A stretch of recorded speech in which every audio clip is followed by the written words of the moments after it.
भारतीय सेना ने बहादुरी से पीएलए को हमारी टेरिटरी में अतिक्रमण करने से रोका और उन्हें उनकी पोस्ट पर वापस जाने के लिए मजबूर कर दिया। अध्यक्ष महोदय, हमारे किसी भी सैनिक की न तो मृत्यु हुई है और न ही कोई गंभीर रूप से घायल हुआ है।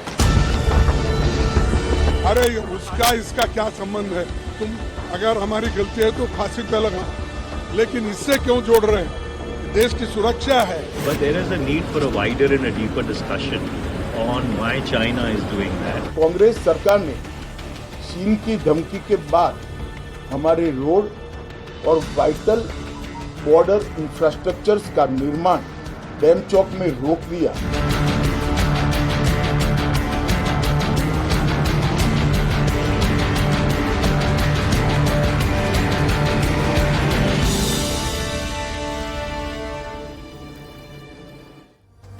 You're watching News Epicenter with me, Maria Shakil. For the first time since Galwan, clashes between India and Chinese troops were reported in Arunachal Pradesh, Tawang sector, where both sides engaged in a face-off on December 9. The standoff took place at 3 a.m. in the morning when Chinese troops armed with clubs similar to Galwan confronted the Indian forces. Reports suggest around 6 Indian soldiers were hurt and they are receiving treatment in Guwahati, while there were more injuries on the Chinese side.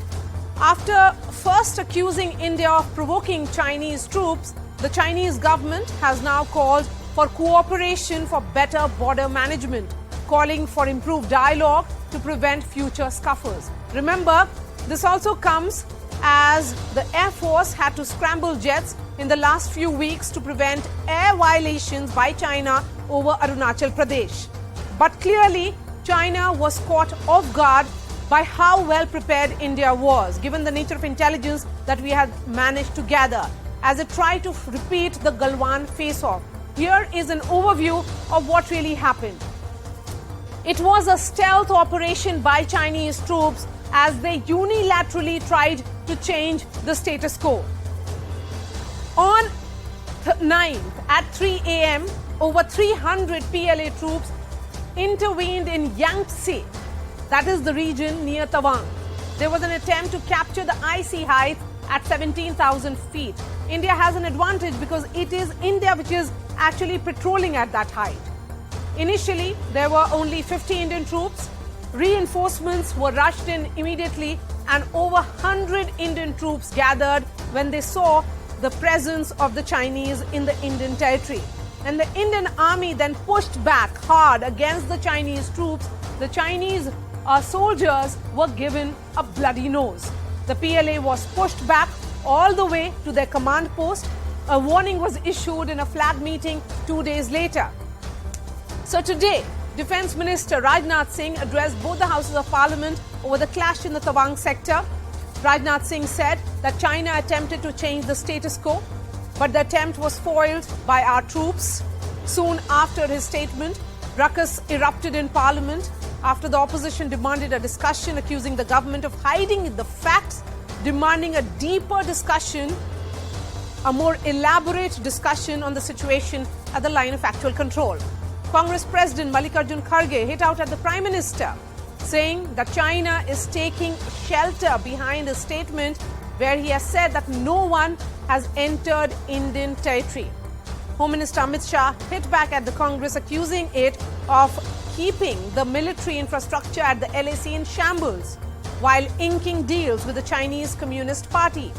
India may have given a bloody nose to China, but the political war at home here in India is only escalating. PLA troops ने Tawang sector के यांगसे area में line of actual control पर अतिक्रमण कर status को एक तरफा बदलने का प्रयास किया। चाइना के इस प्रयास का हमारी सेना ने दृढ़ता के साथ सामना किया है। अध्यक्ष महोदय, Defence Minister Rajnath Singh informing Parliament that Indian soldiers thwarted attempts by Chinese troops to unilaterally change the status quo in Arunachal Pradesh, Tawang, last week and compelled them to return to their posts. During the confrontation, clashes broke out between the Indian and Chinese side. It happened in a place called Yangtze, about 30 kilometers northwest of Tawang. India has been building border infrastructure here, so have the Chinese. The clash happened on the night between 8th and 9th December. About 300 Chinese troops tried to capture icy heights around Yangtze. If either side manages to capture the heights at 17,000 feet, it would give them visibility up to 25 to 30 kilometers on either side. Hence, there's no need for patrolling in the harsh winter months. More than 2 years after the deadly Galwan clashes, Chinese troops turned to the same playbook. While no lethal weapons were used, PLA troops were armed with clubs, sticks and machetes. Around 6 soldiers were injured on the Indian side. The number of injuries on the Chinese side are believed to be far more. भारतीय सेना ने बहादुरी से PLA को हमारी territory में अतिक्रमण करने से रोका और उन्हें उनकी पोस्ट पर वापस जाने के लिए मजबूर कर दिया। अध्यक्ष महोदय, हमारे किसी भी सैनिक की न तो मृत्यु हुई है और न ही कोई गंभीर रूप से घायल हुआ है। But while India stood firm amid Chinese aggression, the opposition saw opportunity to target the government. And why I say that is that why are they hiding behind the bravery of our Indian soldiers? Where is their political leadership? Where is their bravery? But there is a need for a wider and a deeper discussion on why China is doing that. Home Minister Amit Shah countered Congress with this big attack. Congress सरकार ने चीन की धमकी के बाद हमारे road और vital border infrastructures का निर्माण डैम चौक में रोक दिया कि राजीव गांधी फाउंडेशन को 2005-6 और 6-7 के वित्तीय वर्षाल में चीनी दूतावास से 1,35,00,000 रुपए का अनुदान प्राप्त हुआ था। अरे उसका इसका क्या संबंध है? तुम अगर हमारी गलती है तो फांसी पे लगाओ, लेकिन इससे क्यों जोड़ रहे हो? देश की सुरक्षा है। As the war of words continues, are we headed for a full-blown conflict with China?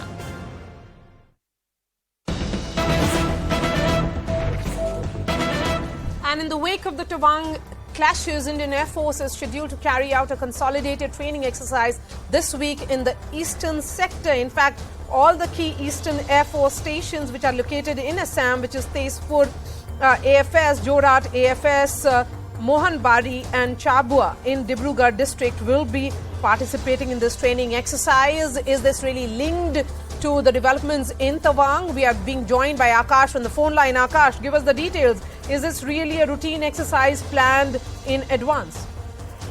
Maria, it's true that it's a routine exercise, but given the condition and given the clash, it is very important. In fact, we have been given to understand that this exercise is scheduled this week and it is going to happen in the eastern sector. And Maria, it is important because, just a few hours back, we have informed our viewers that how China was constantly violating our airspace, how their drones were aggressively moving towards the Indian positions at the actual line of control in the very same area.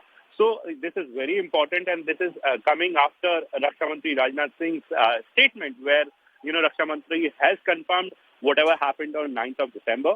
So it is very important. And, Maria, this is, essential to mention here that from 16th November to 25th November, we have had several instances when China actually violated the airspace of India, specifically in Arunachal Pradesh. Given all these conditions, this exercise is going to be very, very important when Indian Air Force is going to check the readiness of the aircraft. And yes, it was a routine exercise. It used to happen, every year, but this time it is planned much in advance. All right. Thank you so much for joining us. Let me bring in our special guests this evening. Joining me on the show, General D.S. Huda. Also on the show is Lieutenant General Ata Hasnain. Really appreciate your time. Thank you so much. General Huda, I'm going to begin with you. India militarily remains vulnerable in the northeast. Given the geographical differences, are we still catching up with the China given our defense capabilities?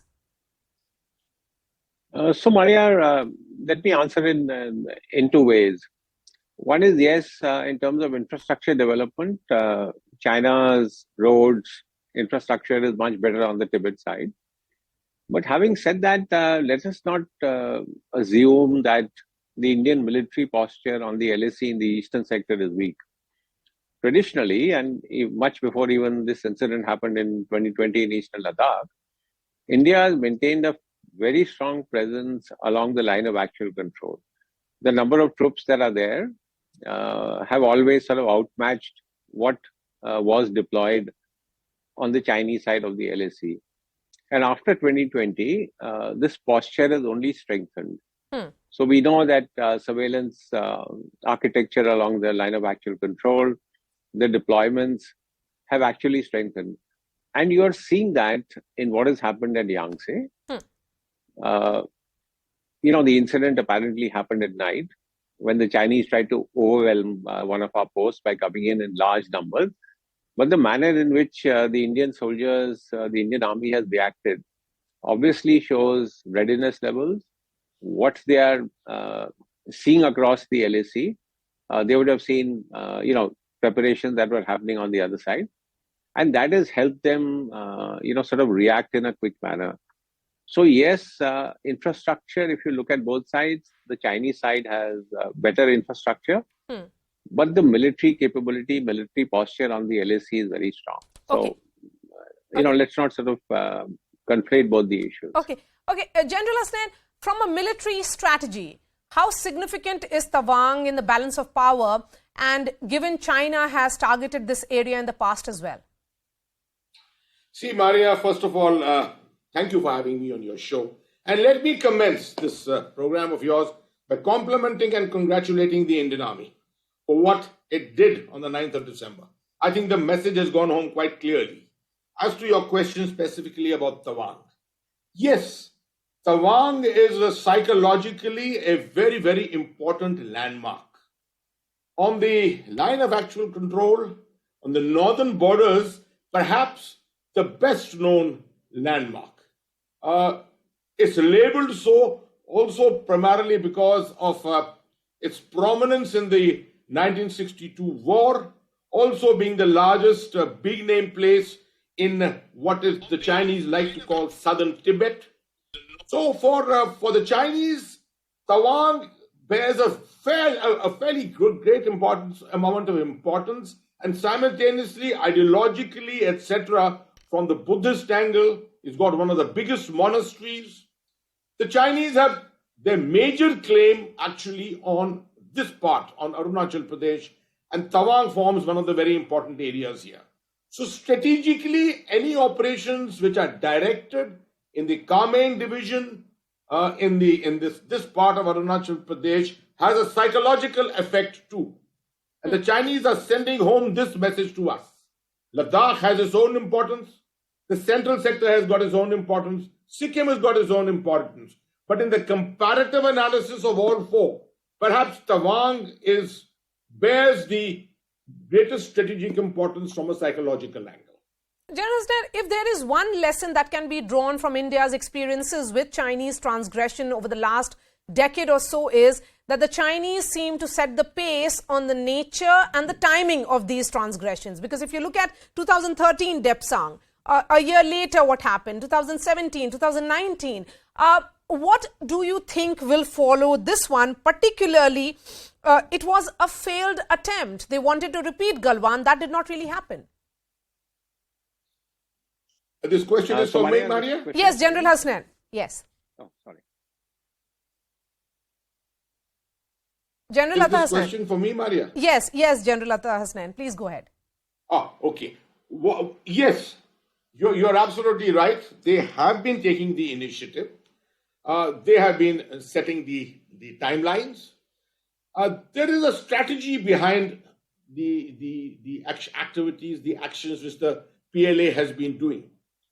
From 2005 onwards, they wanted to set the narrative. They wanted to establish their claim lines with a greater amount of rhetoric, followed up by action on the ground, which they have been doing over a period of time. The walk-in operations which they have indulged in Ladakh in particular started around this time and have escalated accordingly. So it's a question of setting their narratives quite clearly. Okay. In 2020, when they came in April, it was quite clear that the intent was to do messaging. send home psychological messages to India, the rest of the world, and attempt to showed India in poorer light. Attempt to show as if India was the weaker nation which could not stand up to the Chinese might. It was also a response to the cascading, the build-up of Indian strategic confidence over a period of time. I think 2 years after Galwan, 2.5 years after Galwan, perhaps the Chinese are sensing today that there is a return of even greater strategic confidence in India. Okay. The recent occurrences you've seen with exercise Yudhabhyas, India's refusal to buckle down on this whole demand of the Chinese to do away with exercise Yudhabhyas with the Americans in the central sector. I would also ascribe this many times to the internal situation in China. It happened in 2020 when China was at the height of the Wuhan virus. The world was labeling China as the originators of the Wuhan virus. This time again, you are finding an internal turbulence within China. We are still not certain how serious it is, but definitely there is something on within China because of the manner in which China has handled the virus. That's right. So when you put all this together, yes, you realize that India has a special attention from the Chinese. Yes, the They anti-COVID are wary protests. of India's rising importance and its strategic confidence. The anti-COVID protests that you were highlighting, certainly, and Xi Jinping, is he trying to diffuse tension back home because of these protests that are there, and that is the reason why this offensive attempt. General Huda, in the last few months, there have been multiple rounds of commander-level talks, particularly to go back to what status quo was in case of Galwan. And now they have opened up another front. Would you say that time has come for India to look at a military operations at LAC, target China the way it targets us? So, Maria, I don't think so. Honestly, is it time for us to sort of take some military operation? Let me also state that, while a lot of media attention is sort of focused on what China has been doing and how it sort of patrols in areas that are considered disputed, let me also put it on record that it's not the Indian Army is not patrolling areas that are disputed, or that the Indian Army is not staking its own claim on these disputed areas. It is doing equally that. We seem to have decided that this is a situation that needs to be dealt primarily at a diplomatic level. I think the strategy and the approach is fine. Do we need to get more proactive in our military approach? And I think we have got fairly proactive in our military approach. The kind of build-up that we have done along the LAC, the kind of infrastructure that is coming up, the focus that has shifted from the western sector to the northern border, all that I'm sure China is seeing. And what General Hasnain talked about, the fact that the Indian state has not sort of buckled down to what China wanted. Ultimately, all actions that are happening on the LAC are meant to put pressure on the Indian government and the Indian state. These actions are not really meant to capture some strategically vital territory or something like that. It's primarily to put pressure.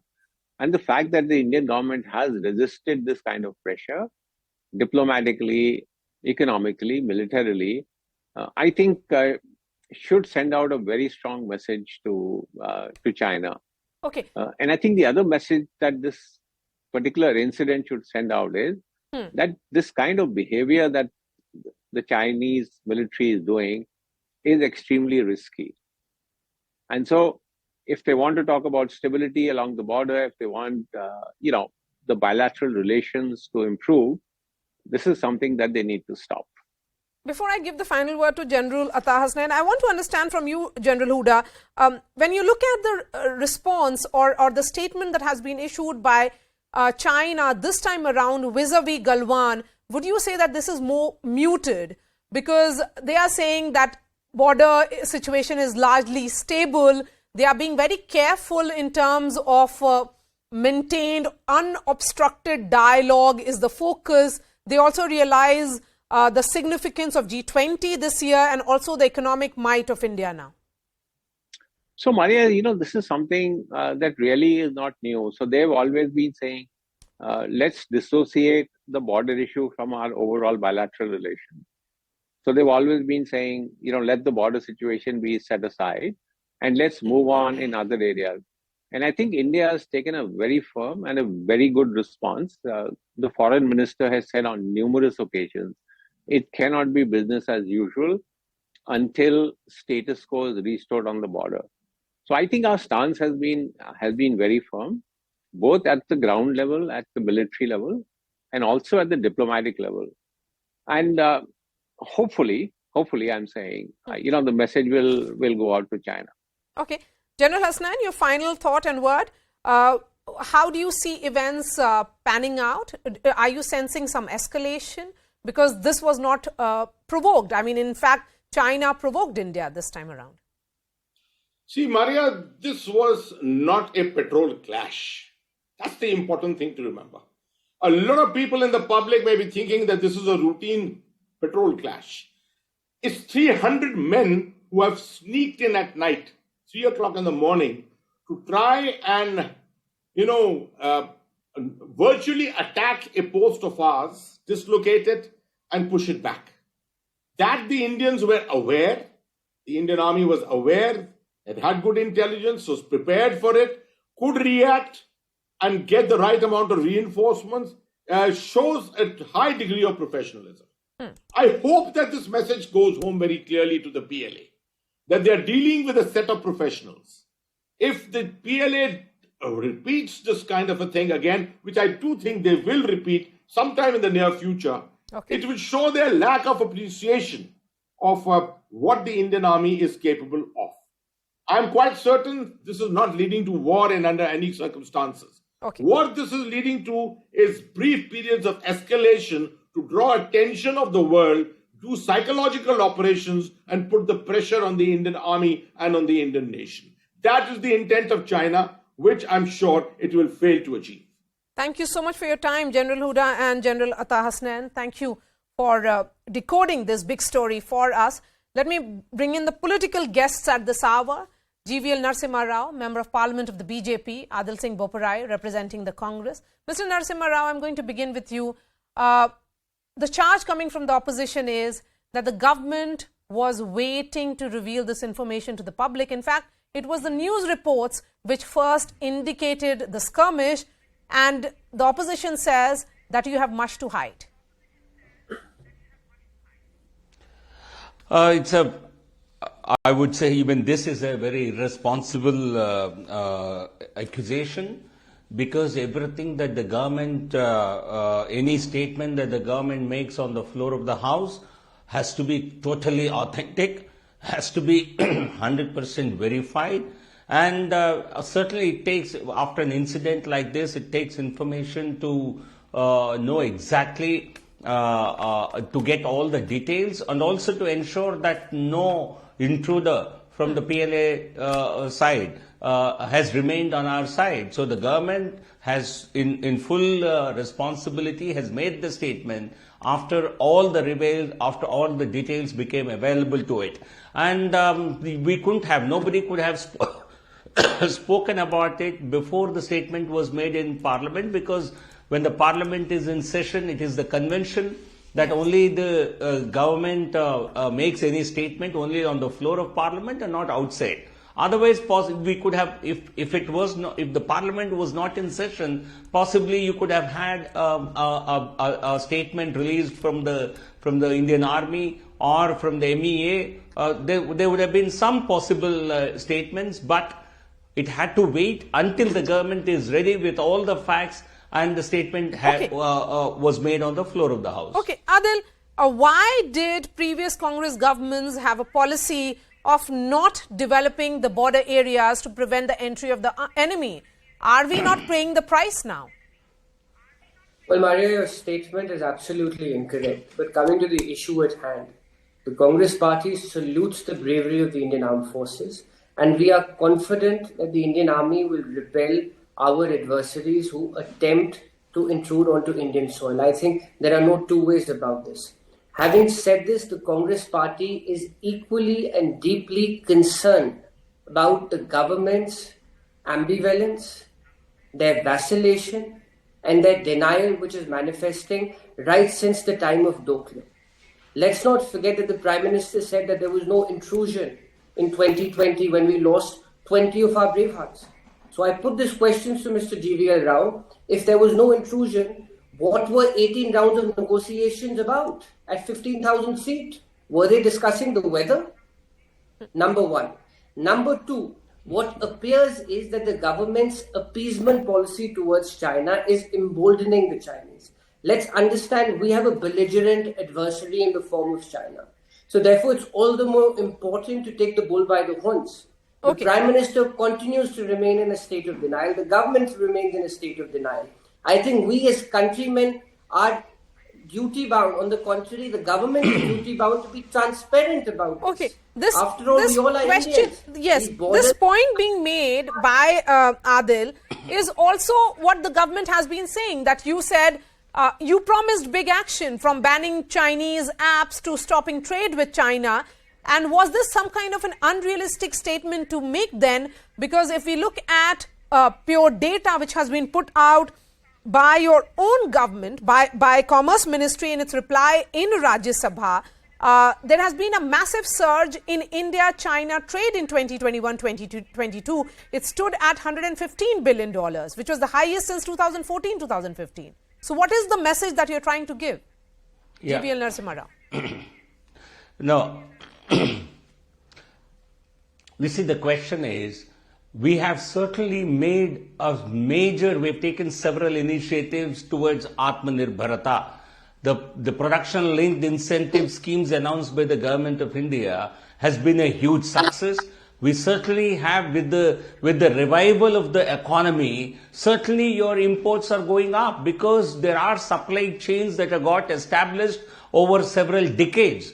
And several industries here cannot go into production until their supply lines are either replaced or they have domestic supply lines available, which cannot happen overnight. And therefore, while we have taken concrete steps in banning several of their apps and also banning 5G equipment, telecom equipment of China for security and other reasons, we have certainly taken several concrete steps, but we don't want to take steps which will hurt Indian economy. We will certainly do where it hurts China, but we don't want to hurt our industry. So it will take some time for us to really create alternate supply lines, and the process is very much on. Then in that various case, sectors, including pharmaceuticals. Was it really an unrealistic statement to make? And then Adil, what he says, and is something that all opposition parties are saying, no, not at that all. when your party says, or your ministers say on the floor of the House, that not an inch has been given, that is what even the China is saying. That yes, nothing has moved. Then why the discussions? Why the negotiations? Not an inch of land has been. Can I complain? You have asked me a question. Let me answer this. Not an inch of land, either in Galwan Valley or in Arunachal or anywhere. Not an inch has been ceded. And let's see who's asking these questions. The Congress party, which ceded 37,000 square kilometers in 1962. The Congress party, which is asking us these questions, in 2008, they literally could not help when Chinese army destroyed Jorawar Fort in Demchok. In 2012, when the UPA was in power, the PLA had made an observing point at the same place. The sugar colony was formed by building 13 houses with cement. And there were 600 incursions between 2008 and 2013 when the Congress was in power. And the Congress party has no locus standi. They have allowed tens of thousands of square kilometers of Indian land to be gifted or ceded to China. And today, when the government is making a categorical statement that not an inch has been ceded, they are unable to digest this fact.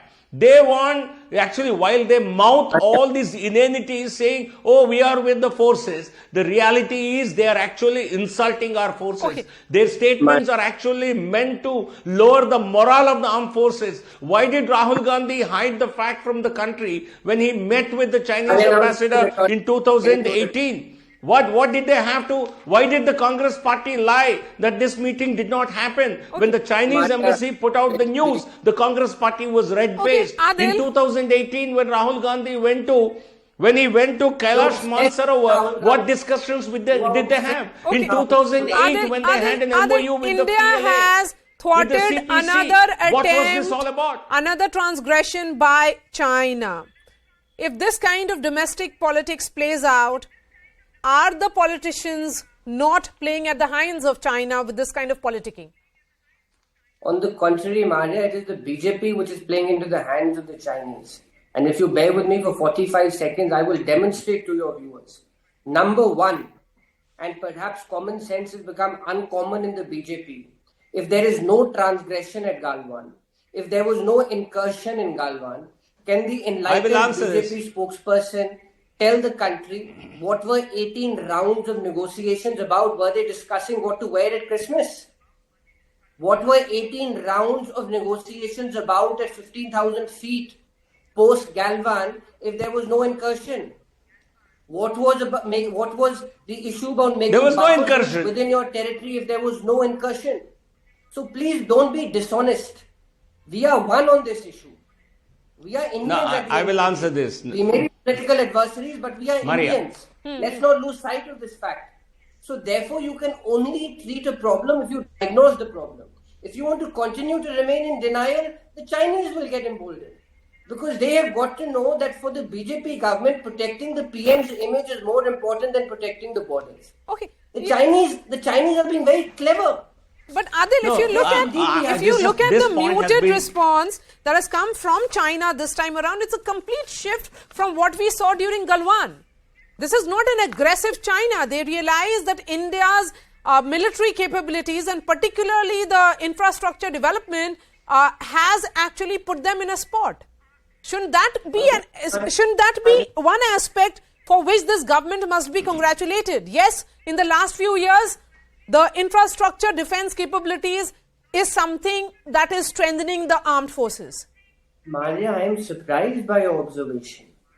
The government of India seated Doklam. The government of India, and ask General Hooda and ask General Hasnain, the government of India, ask Brahma Chalani, the government of India has agreed to create buffer zones within our territory. The government of India could not even call out Chinese on the incursions. So which world are we living in? But both of them lauded the government and the armed forces, particularly on this one. They were talking about the infrastructure supremacy that India has managed to achieve. GVL, go ahead. Maria. Go ahead, GVL. Maria, it's getting more time. You see, on the one hand, on the one hand, Congress party's spokespersons keep saying, oh, we have faith in our armed forces. We have great respect for their valor. But on the other hand, all the statements by the Indian Army chief and other defense personnel, they questioned them in this manner. They questioned surgical strikes. They made light of even Balakot airstrike. And now they are questioning even statements made by the Indian Army chief on Galwan Valley. They want to believe, I think they want to actually act as a PR firm. I'm making this allegation. Why is the Congress party, what interest does it have apart from taking that money in the foundation? Why does it act as a PR agency for the Communist Party of China? Why do you indulge in spreading this kind of lies in India? But GVL, questioning and demanding answers and clarity from the government should not be seen as questioning the Indian Army. If they are demanding answers from the government, then the government can respond. Why should it be seen as questioning and demoralizing the forces? No, when they are not believing even what our Indian Army is saying. You can question the government, but statements made by Indian Armed Forces who announced the surgical strikes to the country. It was not the government. It was certainly a DGMO. Director General of Military Operations, he addressed a press conference. We did not talk about it. There was no party press conference. But you questioned surgical strikes. You wanted video proof. You did not accept the bravery of the Indian armed forces.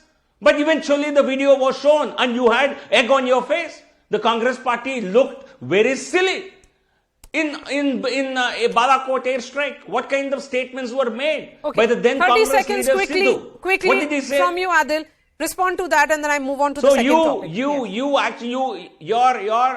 Your approach is to lower the forces, morale of the forces. It's an allegation. Please answer. Yes, Adil, quickly, 30 seconds. You know, it appears that my friend is intellectually very innocent. We have a very strong army. I hope you are able to percolate this. We have a very, very strong army. But unfortunately, we have a timid government. I'll repeat it for you once again. We have a very strong army, but we have a timid government. Come out of your state of denial. The Chinese are taking advantage of your appeasement. The more you deny, the more emboldened they'll become. All right. And Adil Singh finally, Baparai and to your GVL, viewers. thank you so much. GVL will be continuing for the second debate as well. There is a fresh political flashpoint in the state of West Bengal after the prime accused in the investigation into the massacre at Bogutui in the Birbhum district was found dead in CBI custody on Monday.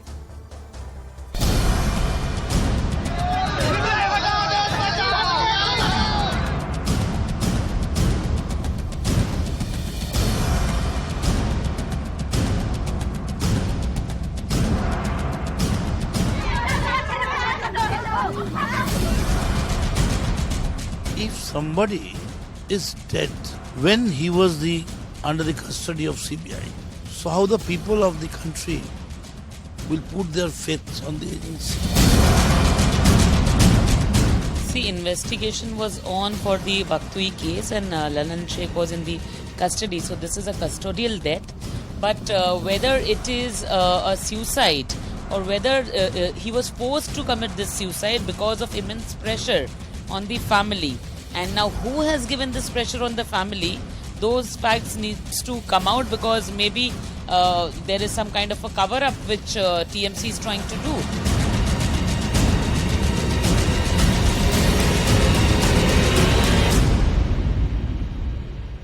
So the accused Lalan Sheikh was found dead inside a toilet. An FIR has been registered and an investigation is underway. But Chief Minister of Bengal, Mamata Banerjee, has questioned the death, saying it may be time to investigate the CBI officials themselves. Meanwhile, the BJP claims that TMC might have put pressure on his family to save its leaders. Remember, 10 people were burned to death when 8 huts were set ablaze in that village on March 21st after the murder of TMC Panchayat official Bhadu Sheikh. The war words between the TMC and BJP continues to escalate, with the TMC now pointing fingers at the centre over the integrity of the investigation. GVL Narasimha Rao continues to be with us. We are also being joined now by Riju Datta, spokesperson of the Trinamool Congress. GVL, Lalan Sheikh was in custody of the CBI and it is a custodial death. Shouldn't that be investigated? Certainly, I think the investigation or inquiry is very much on. Inquiry possibly has been completed and a report submitted to the CBI. But certainly, the accused here, he himself is a major accused. And he was accused of burning alive several innocent people. And certainly, is the Congress party, is the Trinamool Congress supporting a criminal like him who actually roasted people alive? And as far as the custodial death, as it is called, is concerned, certainly there are internal procedures within the CBI to investigate the matter. They are looking into it. There can be, while the TMC is making accusations, even a needle of suspicion, certainly even has to be pointed towards the TMC. Were they trying to prevent the real criminals behind this attack? So the wife here is saying that it is the CBI which killed her husband. That they came to her house on Monday afternoon, she could be get out the house and kept asking for a hard disk. They have killed my husband is what she is saying. No, No, you see, everything will be a part of that inquiry, but no one is surprised. No one will be surprised if Trinamool Congress coached her or coerced her into saying what they want her to say. Okay. Because you know what is the position of law and order in the state of West Bengal. Certainly, Trinamool Congress is capable of doing any manipulation in Bengal. Okay. So certainly Riju even Datta, their role who are may you have to be trying to investigated. protect? Who are you trying to protect? That is the charge that is coming from the BJP. I feel very bad for the honorable MP. He's trying to defend the indefensible here. Now let me educate, I'm using the word, let me educate your viewers who are not from West Bengal on a chronology of events. Number one, the leader of opposition of West Bengal, Shubhendu Adhikari, from November, he has been given an ultimatum that we will make sure that the elected government topples in December. And specifically and categorically, he has given 3 dates. 12th of December, 14th of December, and 21st of December. And on 12th of December, the prime accused in the Baktui mass murder, Lalan Sheikh, has been found hanging in CBI custody. It is apparently the CBI which is supposedly the safest and the ultimate weapon of the central disposition against all atrocities committed in this country. Now, if the prime accused in a mass murder, in a high-flying mass murder, dies in their custody, what does it show of the CBI? And let me tell you, is this a pure coincidence that on December 12th, which the leader of opposition, Shubhendu Adhikari, categorically said there will be a December dhamaka, the prime accused in a mass murder dies inside CBI custody. Okay, so no, what are you alleging? What are you alleging then? I am alleging. So you are saying that the leader of opposition knew about it? Exactly. Otherwise, how is he predicting dates? And secondly, one more allegation I'll make, that I think it is Shubhendu Adhikari, and at his behest, the central agency has killed him off because his wife on channel, in front of the media, has said... No, but this is a huge charge that you're leveling against someone. Can I finish, please? But Riju, then go and approach the courts. Yes, 1 second. The wife of Lalan Sheikh has come in front of the media. Honorable MP, please let me finish and then I'll hear you patiently. The wife of Lalan Sheikh has come in front of the media and said the CBI has beaten him black and blue and demanded 50 lakh rupees to let go of the case. We could not provide that. That's why they have murdered him. Okay. I am not saying that. Okay, but GVL, because there has been no official statement by the CBI yet, and that is the reason why this entire case is getting so murky. And of course, a statement that was made by Shubhendu Adhikari about a possible bomb on 12th December. Is this the bomb he was mentioning, is what the TMC is saying? I think this has to be called bizarre. What has been made as a political statement about some political developments in December cannot be attributed to the hanging or death of an accused in a mass murder case. Certainly the CBI is looking into this matter. The entire case has actually been transferred to the CBI on the orders of the Kolkata High Court. And certainly any family can knock on the doors of the High Court.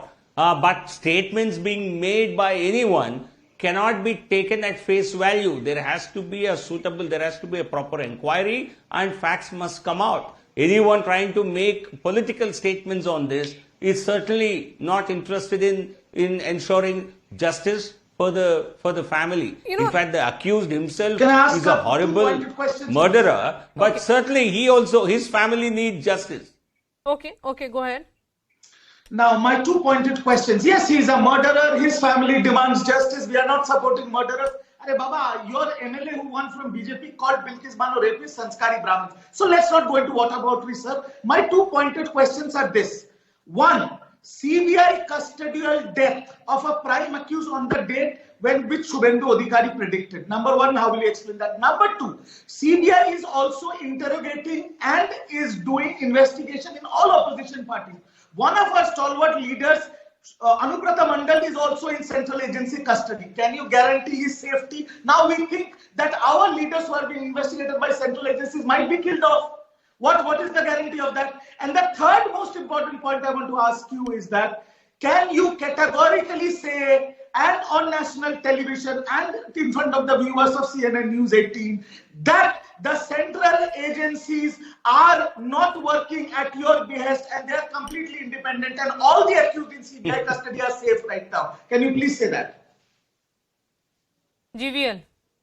Maria, I think, no, you see, this is a very rare incident. I have very rarely do you hear such cases. And yeah, obviously it's a very rare incident.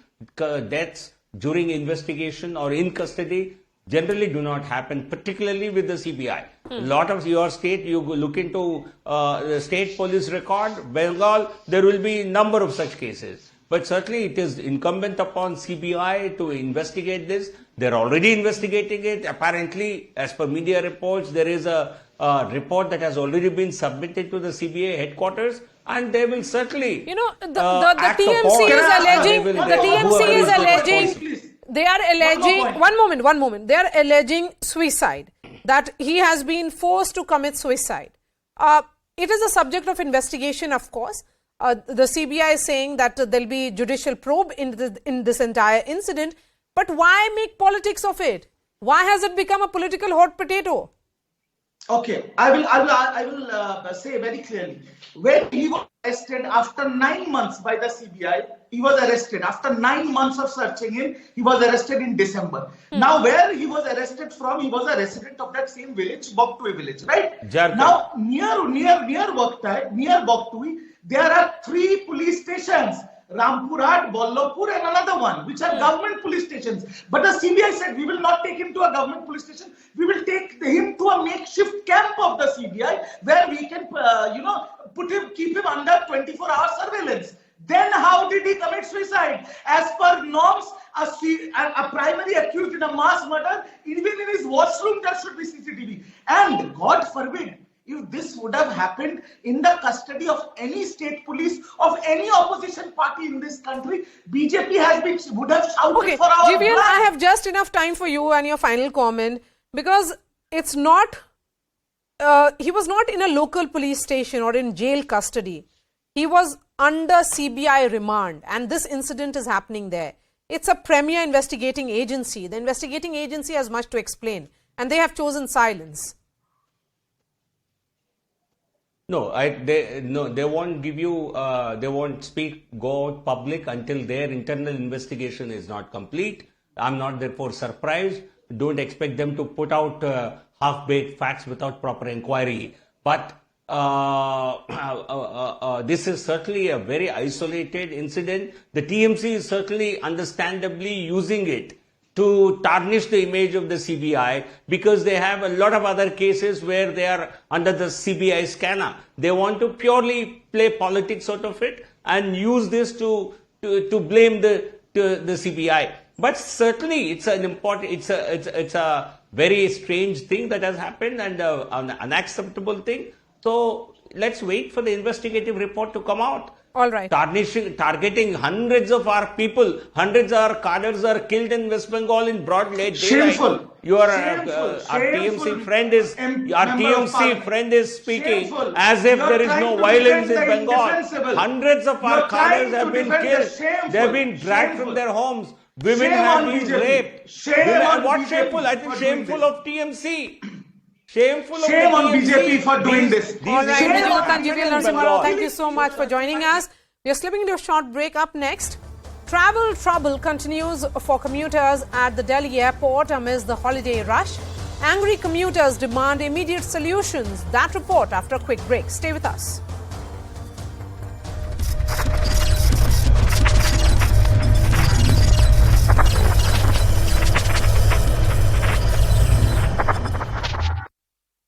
The Chinese